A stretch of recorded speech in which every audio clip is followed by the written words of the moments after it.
Hello, you wonderful people, and welcome to another episode of Super-Fanta-Fi.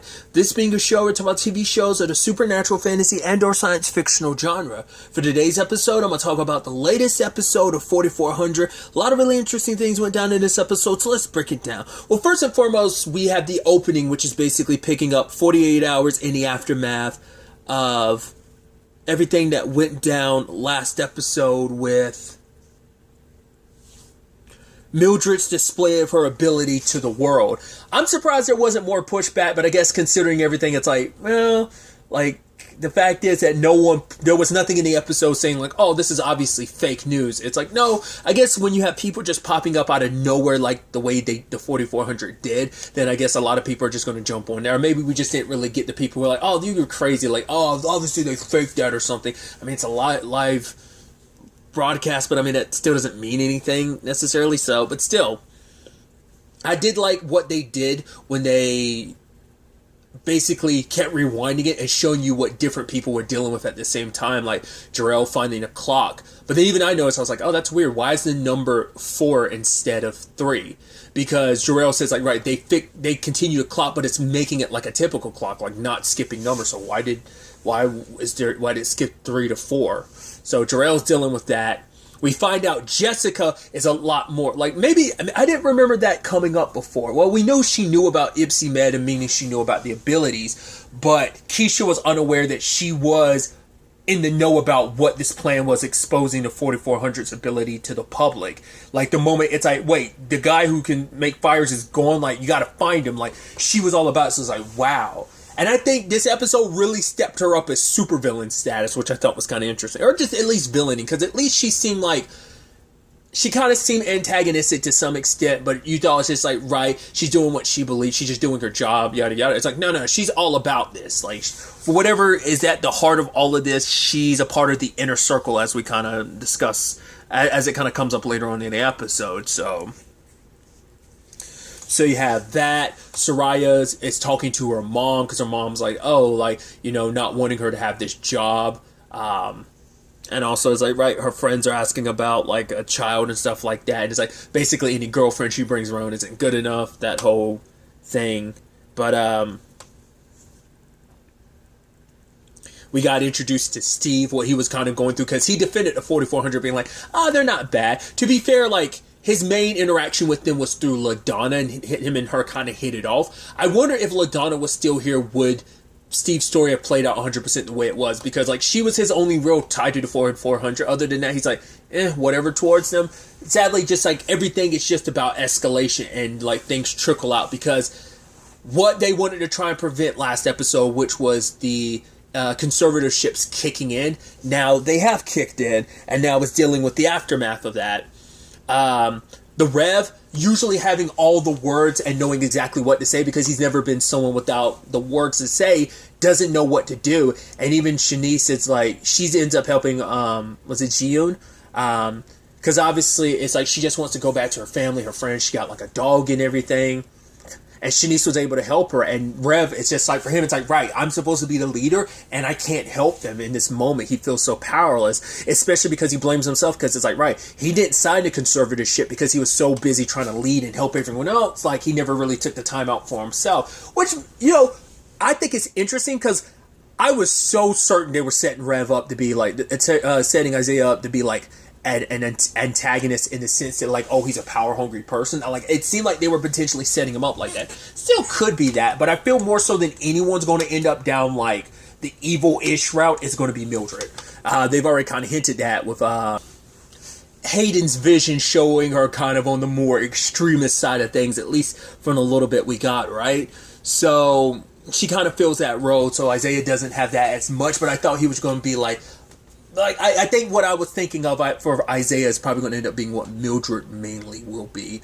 But I think that was just such a fascinating thing. I'm like, yeah, he is a good guy. He sadly led them down the wrong way, and he just feels like he's a shepherd who led his flock in the wrong direction. and he blames himself. And I thought that was such an interesting conversation he has with Shanice later on, of like, he confides in her about the fact is he can take away abilities. Now, we don't know the full extent of his power. Mildred tried to use her powers, but the question is it a perma take? In that when he takes it permanently. Is it temporary? Is it a sense of, can he hold one ability at a time? So say like he got Mildred's ability, when later on, you know, jumping around a little bit, he takes Shanice's ability, does that automatically give Mildred hers back? Or is it a thing of once he takes an ability, it's gone forever? Because last episode I made reference, I compared him to Duke from Haven. Now, if you're unaware, this is kind of spoilers for the show Haven, but Duke's family had the ability to kill abilities in a family. So if he kills someone,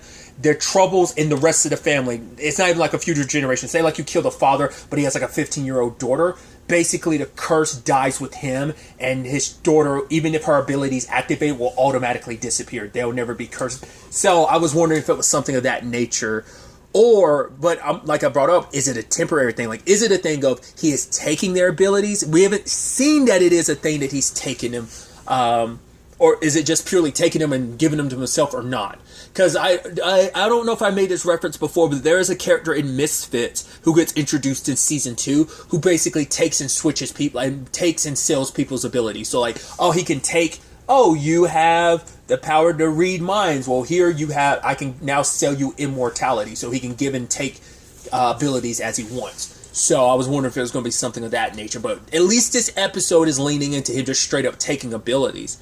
And I love the conundrum that makes him. Because for him, it's like, I rally the 4400 in their uniqueness, like them being special. These powers were given to them by God, but it's like, how can I lead them, you know, show, like making them believe in how special they are and making them enjoy and love that something special about themselves because it was given by God, if I'm able to take that away. And I'm like, I love, that's such an interesting position to be in, to be like, yeah, like I have to, if I can take away your abilities, like what does that make me? Like, how can I lead a group when I want you to be yourself and embrace all that is you, when I can basically take away what makes you special, even though I want you to lean into what makes you special. So I love that conundrum and what kind of strife that causes him, being like, yeah, like it makes me a little bit of a hypocrite. So like, how can I lead this group? You know, he's kind of lost a little bit.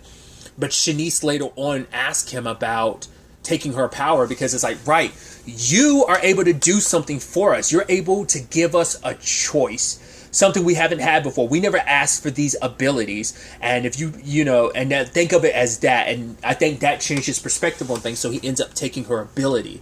So once again, is it a permanent thing? Is it temporary? Like, can he give them back? Like, are they stockpiled inside of him and eventually he can give them back if he wants to? And he's just in the process of taking them. Like I said, that will it eventually... Because later on we find out there's something in the 4400's DNA. Was it ZMT? So it seems like, whether it's an experiment, whether it's maybe some genetic anomaly that allows them to have ability. So it is kind of, maybe it's like it is a literal X gene, like a mutant type of saying.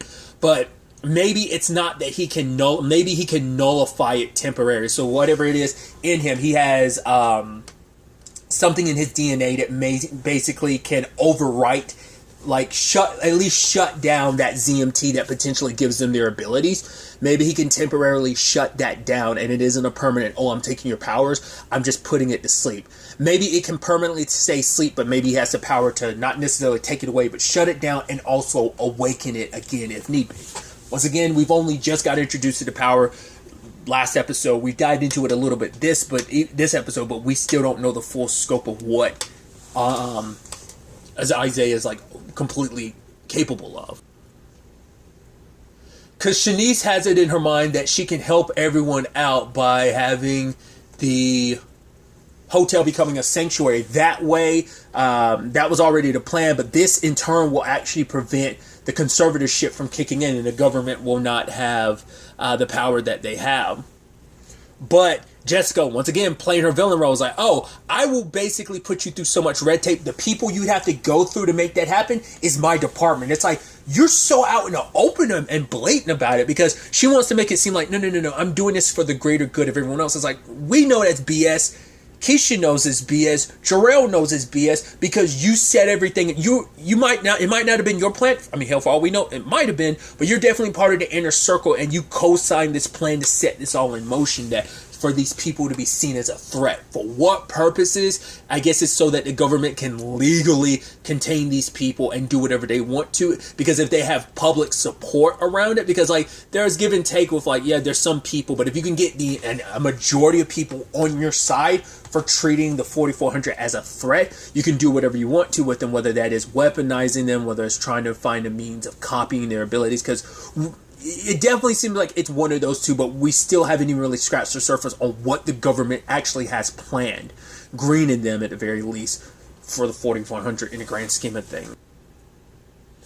It sucks too because obviously Shanice has that conversation with Andre about like, taking away their abilities, but for him it's a thing of, yeah, but there might be drawbacks, but these abilities have helped people. That was even something the Rev was trying to explain to Shanice too, like you've done a lot to help people with these abilities, but it causes too much of a drawback, because Shanice is like, we already deal with profiling, this is just an extra angle for people to be scared and worried about us. I mean, there's a literal tip line now open, so at least it could definitely lead to a lot of fear mongering, and eventually like, you know, it ostracizes the 4400 even more by making it like, oh, report a 4400 person. And, you know, sadly Shanice and Andre snuck out, and Steve was there and saw them, and he got knocked over and hurt really bad. Andre took his pain away, and they were worried like, oh, he's gonna like that person's gonna contact the police about Andre. He's like, no, sadly they thought Steve was the 4400, so now he got doxxed. People are treating him bad, like, and he already talks about, he already had to deal with enough of that, and his family already had to go through a lot. And Soraya kind of points out, like, considering everything that went down during the pandemic, especially for anyone that's Asian, it just gave people who are filled with hate just something in their mind, a justification for it. So now it kind of puts things in perspective for Andre of like, like I didn't know the ripple effect that would happen, and that's the problem. Like, you know, that's the thing, because that's why Steve was like, hey, he was kind of a ally, but also like, it just took, you know, this situation to cause that. And even Soraya is like, being ousted as different. It's like, at the end of the day, Steve doesn't have anything against you personally. It's just he's scared, and so it's kind of interesting that that's the direction they're taking with Steve, which even later on, I'm thinking he still has his reservations, because way everything works out, the guards ended up getting fired, but they do say like, oh, like, the government's giving us a job. I wonder, is that really them doing that? Like, oh, because it's like, no, we had this job for you to round up 4400, which I'm like, sounds super illegal, and it's probably super under the table. It's like, no, you're doing work for the government. You're doing God's work. You're doing something for your country. You're protecting it, and you're going to get paid for it. But it definitely sounds like we're basically going to be finding and kidnapping people. And once again, the government, they're just trying to find ways around this. And if anything happens, like, oh, no, that group, they're fired guards. They're doing their own thing, because now they're not fully, like, if you dig deep enough, you'll probably find that the government's paying them, but it's most likely going to be money through shell corporations and stuff like that, so there'll be no direct ties back to them in the long run, so they have some plausible deniability in a buffer zone of being like, we have no idea. Whatever actions they're caught for and dealing with, that's on them. Because I've also made comparisons, because a similar thing has happened in Manifest, so I've drew comparisons in that regard as well. But like I said, during that conversation, like, Steve's kind of like, oh, round him up, and they're like, yeah. Even his buddy being like, oh, I knew you were the good ones. The problem is, you guys, it being a table of white dudes and him being an Asian dude, that line doesn't read well. Because either it's like, one of the good ones, like, hey, you're one of us, like, you're one of the good ones, like, guards or whatever. I knew that you were going to be on the right side of history in this situation. But it also, like, using that line specifically is one of those things like, oh, I always knew you were one of those good agents. Like, it's, like, that's what that connotation could be. Like, that phrase has a negative connotation to it. So it could be interpreted that way, and I don't know if Steve feels that way. Because that's the thing, too. Oh, rounding up people, it's like, as an Asian, too, like, that's gotta hit a certain way. Because, you know, let's not forget how this country rounded up people that were Asian in this country, like, during World War II. Like I said, he just naturally has his own reservations about it, but I think also in this case, it's like, well, yeah, he's angry, and that's also the thing, like, fear and anger can turn someone that could potentially be an ally into an enemy, just because it's like, right. So it's kind of that thing of like, cool, you're all about supporting until it's like, wait, supporting this thing kind of screwed me over. Screw that. I'm not going to be all about it anymore. But he's a decent enough person. He just found himself surrounded by a rough group. Because also, like, if he's with them, it's less like it's us versus them. I get to be included in that us rather than, because if I don't work with you guys, he's afraid of probably being seen as a them, you know, as he already is publicly. So riding and being tight with them will defend him, like give him some protection to some extent. So it is kind of a self-preservation thing, I think. At least that's how I'm kind of viewing it from that lens. Ultimately, Shanice, tying that all in, like, Shanice was able to get the approval, which I did love that she did find a technicality around it by making it so that they are considered refugees through time, so there was, like, a legal loophole for it. But like I said, Jessica shut all that down. But then the moment she's like, all right, you got what you want because the government's packing up, and you're like, oh, cool. Yeah, they won, but it is a victory, but it comes with its own asterisk as well, because it's like, right, the government's not here to defend you. The moment it's like, right, they made it be like, the moment they said, oh, we're on our own, the moment I was like, oh, that's what the government wants. Like, I thought the point was going to be like, and it kind of leans into it the way Mr. Green and Jessica are talking about it later on, but because my initial thought was, oh, they basically want to put you in a situation where, like, oh, you're free, this is your sanctuary and stuff like that. But without our protection here, things are going to get worse for you until you're kind of backed into a corner, till you have no choice but to turn to us, and we'll have you under our boot even more so. Like, oh, you thought things were bad before? It's like, oh, we'll make things even stricter and give ourselves even more power and sway over you than we did before. And you'll basically come asking for it. And they don't really get into it like that necessarily, but it is from the lens of, right, that place will be a sanctuary, all the 4,400 will gather there, and then they'll basically do our jobs for us. They'll round themselves up, and then we come in and do what we need to do. So it is kind of what I said, just a little bit more to it. Because at first, like, you know, it's like, oh, did Jessica have a change of heart? Because we know Keisha rolled up after Jarrell got fired.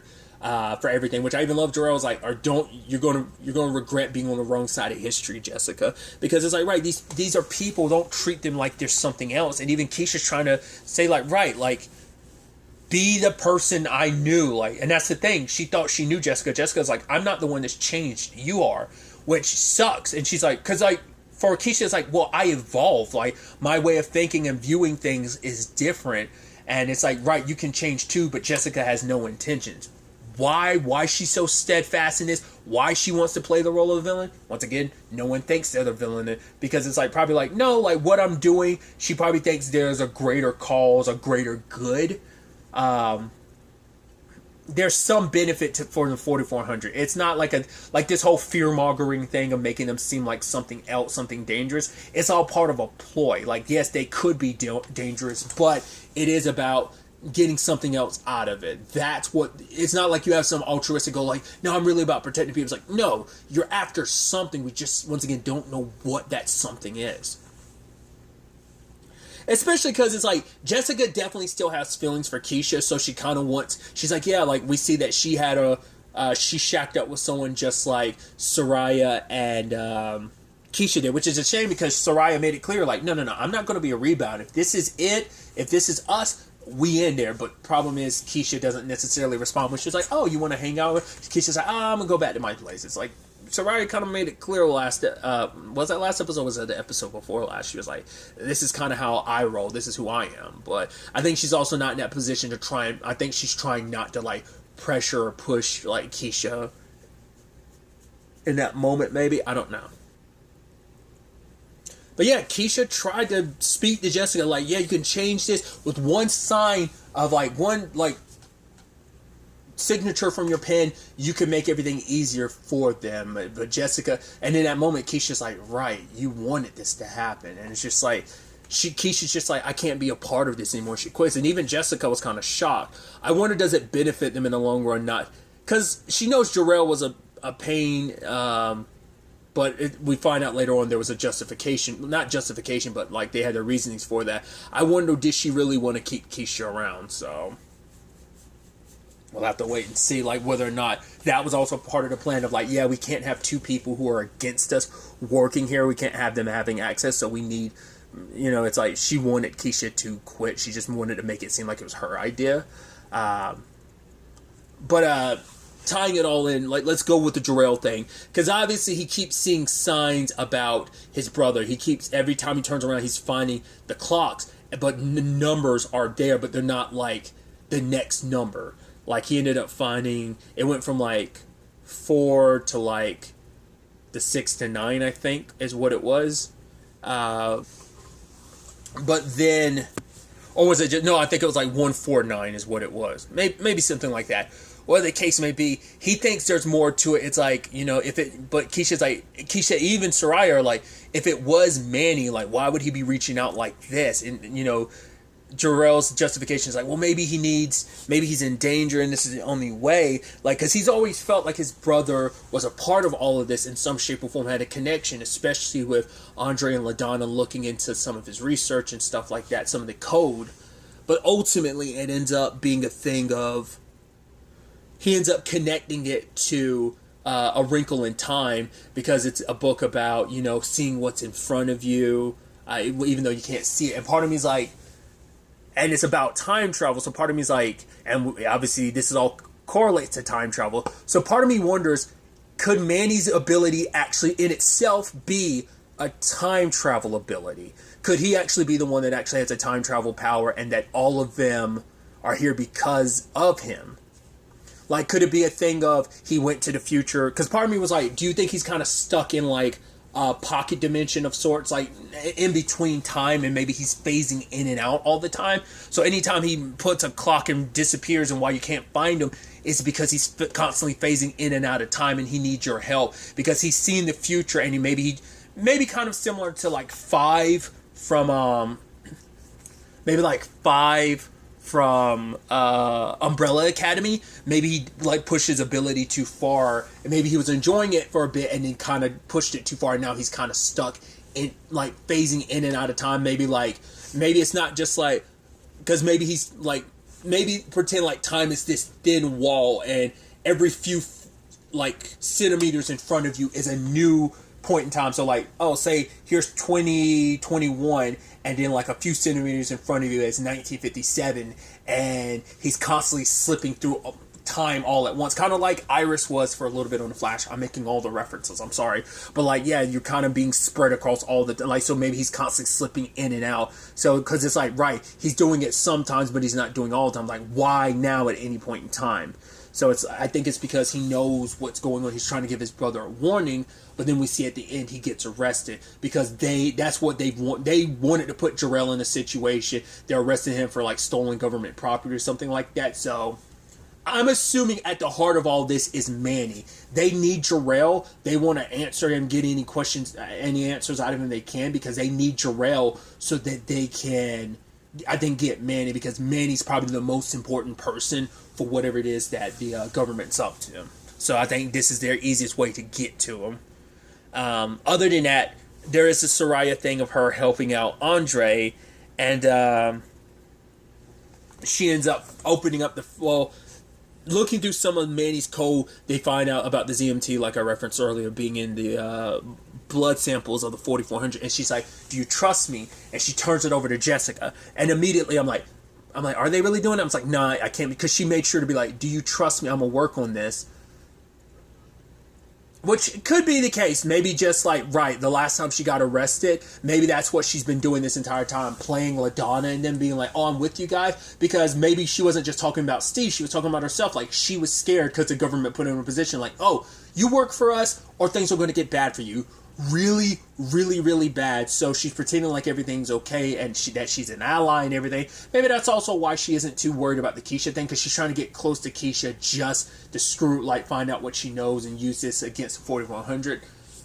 I'm thinking about all this now, but in the moment I was immediately like, no, she's trying to get to the inner circle. She's trying to play Jessica, because she's like, right, there was no copy of it. This is the only copy. And I'm like, you made a backup copy and you're going to be investigated on your own. But that's why you told Andre just to trust you, because you're going to make this big move, because this is the only way to find out. Because that was also the thing, like, she knows what it's like to be persecuted and treated differently despite everything after going through what she went through. So there's no way that she's going to be okay with that, especially because her mom had her reservations about it. And so does Soraya. So, like, yeah, the government might have forced her hand.